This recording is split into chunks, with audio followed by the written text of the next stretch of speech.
These days it's very challenging to move house in Ireland. If you don't have the money to buy your next house without selling your existing home, then you have to figure out how to get the money from your house before you complete the purchase of your new home.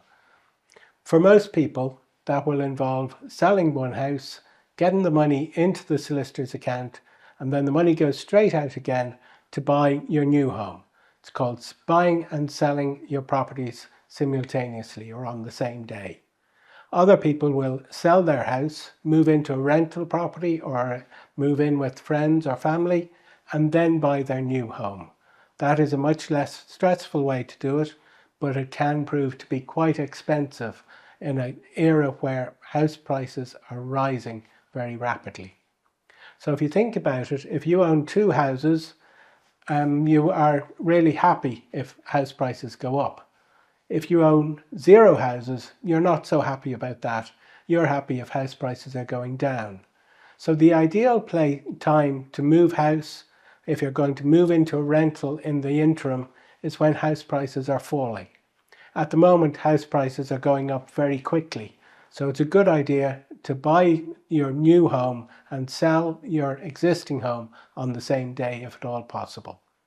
That is challenging. You need good advice and you need a good solicitor. The challenge for you is that there will more than likely be lots of people wanting to buy the property that you want to buy.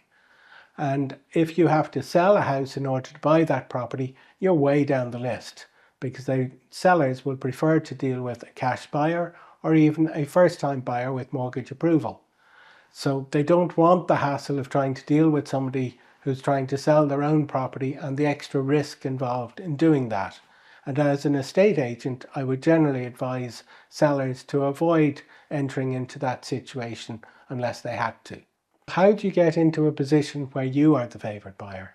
Well, to get to that point, you really have to have a buyer for your house first. So it means you have to put your house on the market without knowing where you're going to be moving to. And that is difficult for a lot of people.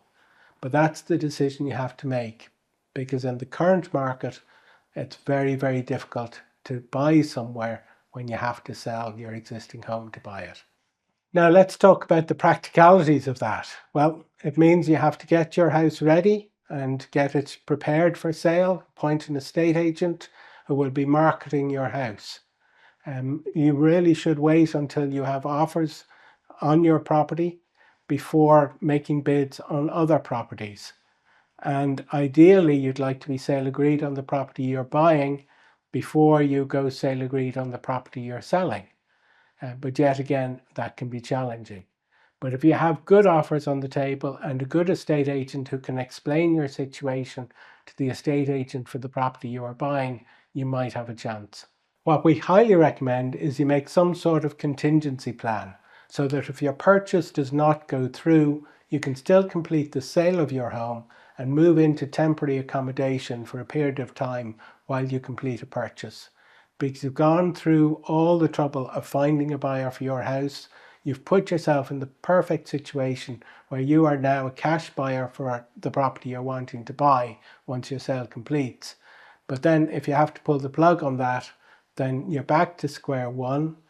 And next time you put your house on the market, buyers might be a little bit more reluctant to buy it because they will have realized that this has been on the market before and you've pulled out of the sale. And obviously, if they're wanting to buy your house, they don't want to get into that situation. So make a contingency plan, even if it's 6-month cruise around the world while you're between houses. Remember, you don't have to pay a mortgage while you're between houses, and you may well find that you've got more disposable income during that period of time. So use it well. So your solicitor is very much key in this situation because they will coordinate your sale and your purchase. So be sure you have a good solicitor who specializes in conveyancing. If you need a recommendation, please do get in touch with us. We deal with solicitors all the time. Some of them are brilliant and some of them aren't quite as good. So we can help steer you in the right direction. So some people will suggest that you get bridging finance to cover the gap between when you buy your new home and when you sell your existing home. That can be challenging. First of all, financially it can be risky because if house prices go down, you've got two properties that are both losing value at the same time, and it can cost you a lot of money. The second risk, a problem, is that they don't give bridging finance to people who don't have a strong income and good equity in their homes. Not everybody qualifies for that. Some people can get a mortgage on the basis of keeping their existing home as a rental property. That's usually a better option, but it does still give you some risk. If you're considering bridging finance, you really should talk to a financial advisor. One alternative option, if you're an older person, is you should talk with your children, or if you're a younger person, talk with your parents about the possibility of getting a loan secured against a property from one of your family members. That might be a solution to this situation as well. On our website, we have a download file, Buying and Selling at the Same Time checklist, which has a lot more details about this process. You're welcome to download it, and we hope you find it helpful. Thanks for watching. I look forward to helping you navigate the process of selling your existing home and putting you in a position to buy your dream property.